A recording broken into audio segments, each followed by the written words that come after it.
Hey Frankie, how you doing today, bud? Hey, I want to let you know you're doing really, really well, but we're going to try a little something different today, okay? I'm going to show you a few pictures, and then I want you to describe to me how they make you feel, okay? Does that sound like a plan, buddy? First, we have fire, okay? You want to tell me how this one makes you feel?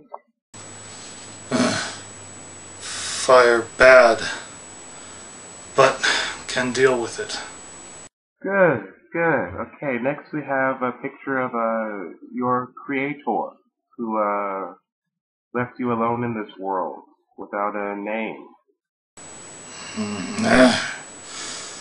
Definitely have unresolved feelings towards Creator, but can deal with it. Now, Igor, a pathetic creature who, seeing you as something more pathetic than himself, chose to degrade and torment you rather than lift you up. Igor obviously have unresolved feelings of his own, but I can forgive. This is excellent. Just one more, okay? A DVD copy of Roger Corman's Frankenstein Unbound. Why?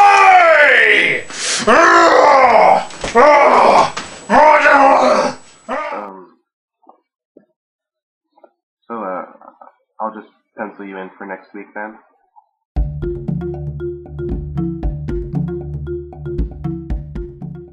Hello, I'm Victor, and this is The Junkyard. This Halloween, I will be looking at Corman's contribution to the Frankenstein mythos. Now, I've actually been kind of impressed by some of his earlier outings, but let's see how this 1990 movie fares. The film starts with one of those opening credit sequences that basically just serves as a screensaver that gives away too much of the movie. Mary Shelley and Byron will be in this? Wouldn't that have been an interesting surprise if you hadn't just told us? Well, the movie proper opens to the honey-smooth voice of John Hurt narrating gibberish as he walks over icy mountains. He says he has to keep a record of events for the sanity of all concerned. Little spoiler, all concerned amounts to a grand total of him. Anyway, this opening, harking back to the dark ending of the original novel, ends with Hurt talking about when the time slips began. Ah, dear. Jump to a not-too-distant, yet still silver jumpsuited future, where Hurt is testing a fancy new weapon in front of government representatives. Naturally, he decides to demonstrate this matter-destroying weapon on a model of the Statue of Liberty. I'm sure the government officials got a kick out of that. Well, at first he seems really enthusiastic about the weapon, really trying to sell it to Mr. Government, but then everybody points out that it's ripping holes in time and causing funky storms, and suddenly we find that the government was all but forcing him to make the weapon, and he just wanted to make one that wouldn't cause so much destruction. So was he trying to sell it to the people who commissioned it, or... and why was he also like, kill, and then he was just a peacenik and... Anyway, after revealing that in fact his weapon was going to cause the end of the world and they didn't have much time to figure out how to reverse it, he decides to take a half day and heads home in his talking car. Yeah, generically sexy voiced robot car, why not?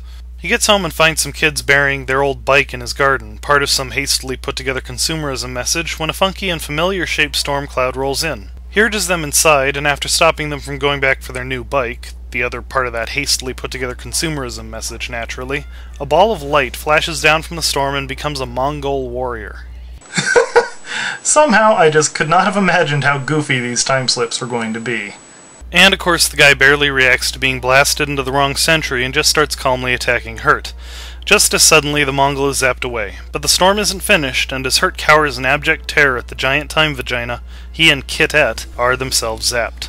Hurt wakes up in a field where the car points out that there's no pollution, no hole in the ozone layer, and no man-made satellites up in space. He goes to a nearby city to investigate and finds it to be a few centuries out of fashion. He stops at a local inn where, after hawking his ring for some non-plastic cash, ends up talking to an excessively rude doctor played by Raoul Julia. After the doctor notices Hurt's anachronistic watch, he reveals himself to be the not-yet-infamous Dr. Victor Frankenstein. Stunned, Hurt follows Vic's carriage and sees him confront some deformed guy demanding that the doctor give him what he wants. The doctor refuses, and the creature's stomping off loosens some rocks, knocking Hurt unconscious.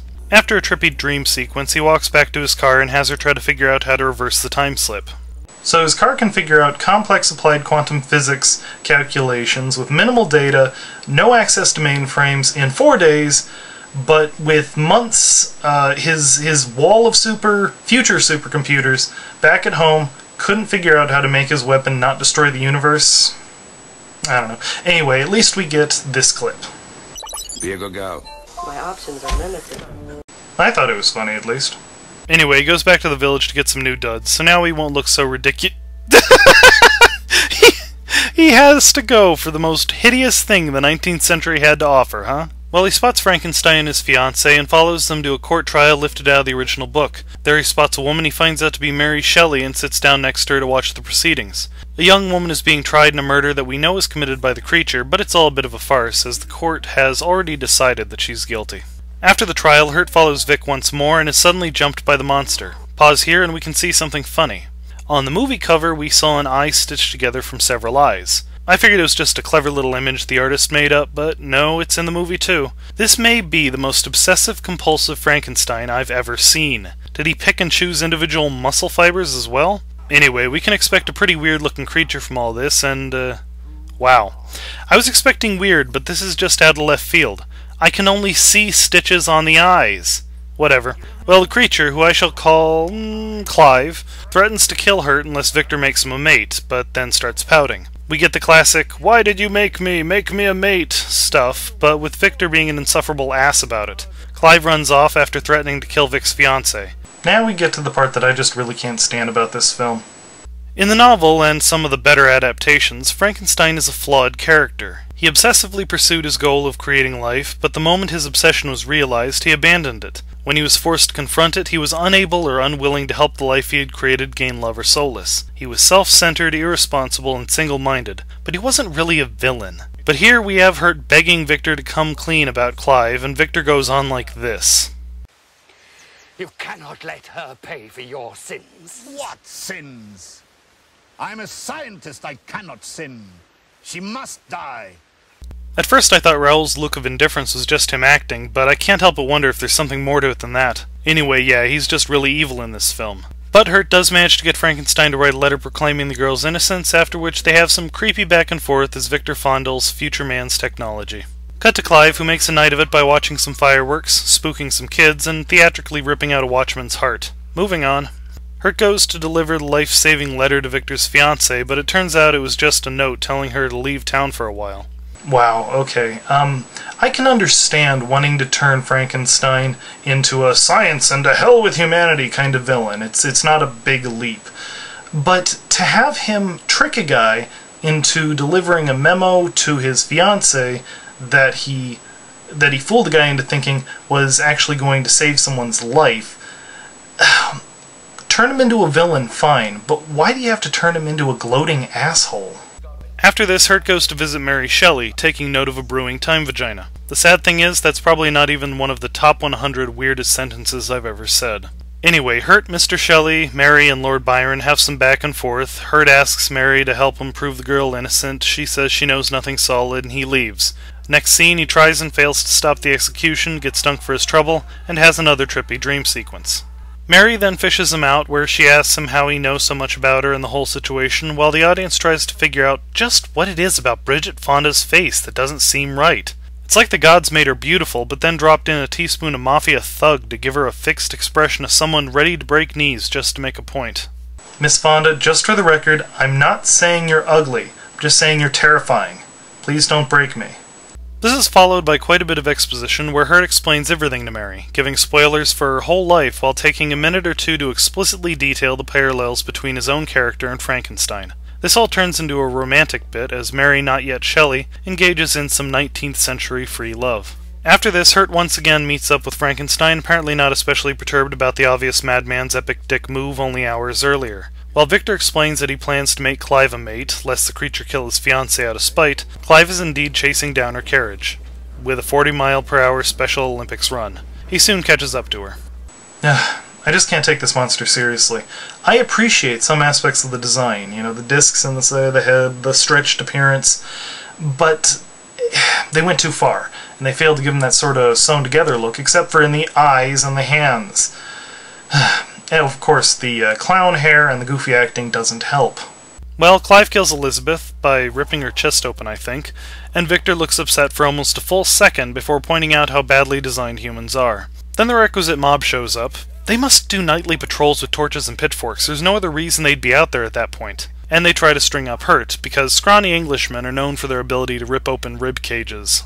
Suddenly, Clive comes back and tears into the mob. Funnily, there are still a couple of people trying to fight him after he punches a man's head off! It's called cutting your losses, boys. Kudos on the use of gore here, though. After the mob disperses, Frankenstein calmly orders Clive to take Hurt with him. I'm confused, even factoring in Victor's lack of humanity. Why would Clive trust the man whose fiancée he just killed? Did they work out all their problems in the 10 seconds between the mob showing up and Clive's rampage? Well, after yet another dream sequence, Hurt wakes up in Victor's laboratory where the Mad Doctor forces Hurt to, essentially, use the future car to give his next monster a jump. He has Clive guard Hurt, who immediately tricks the creature into helping him set up a time-space thingy. Sorry, I can't get more specific, except to say that it involves lasers, and computers, and quantum. Anyway, after setting his thingy going, Hurt wanders over to see what Frankenstein is doing. He's preparing Elizabeth to be reborn, Hurt tries to stop him, he goes on anyway. Wash, rinse, repeat. Anyway, then the normal Frankenstein movie stuff goes on, levers and electricity arcing across glass tubes. Fiancé of Frankenstein rises as time vagina opens. Thingy goes off and the whole building is time thingied. I don't even know anymore. They end up somewhere, and we get a scene where Elizabeth realizes the new horror that has been dumped on her. She basically has to choose between the monster who killed her and the monster who did far worse, and she chooses a bullet. Sensible. Well, Clive breaks Victor, and Hurt goes to chase the creature across the far future wasteland to kill him, for some reason. Who's he gonna menace? In any case, they have a confrontation in an underground computer bunker thing where Clive gets poetic and then shot. He gets up and they have another go at a dramatic confrontation. Clive gets shot again, so he rips off his arm and starts trying to kill Hurt with it. Resourceful? He again gets close to killing the scientist, but ends up impaled. Seriously, John Hurt should not be giving you this much trouble, Clive. Anyway, Clive is understandably frustrated and starts tearing up the place. Suddenly, Hurt uses some random and not at all lethal-looking lasers to kill Clive. He steps back outside, and as he starts walking towards a distant city, a disembodied voice says, You think you have killed me, but I am with you forever. I am unbound. Please note that Hurt doesn't seem to react to the fact that Clive's ghost has just stated that he's going to haunt him forever. I have a feeling this was added in even after the film was shot, you know, not in the script, just so they could get a title, but of course I'm not sure. So, the movie. Watchably stupid, undeniably bad. The Frankenstein character was made into a mustache-twirling villain, Mary Shelley's character was entirely unnecessary, the actual conflict was confusing, the science was beyond confusing, and the ending seemed a kinda slapdash. Hurt's charisma, the bold use of practical gore, and the trademark Corman audacity are all that this film has going for it. Still, I've had fun reviewing it, and I hope you've had fun watching it, since I think that's kind of what Halloween is all about. Well, this has been Victor with the Junkyard. Thanks for watching, and have a happy Halloween.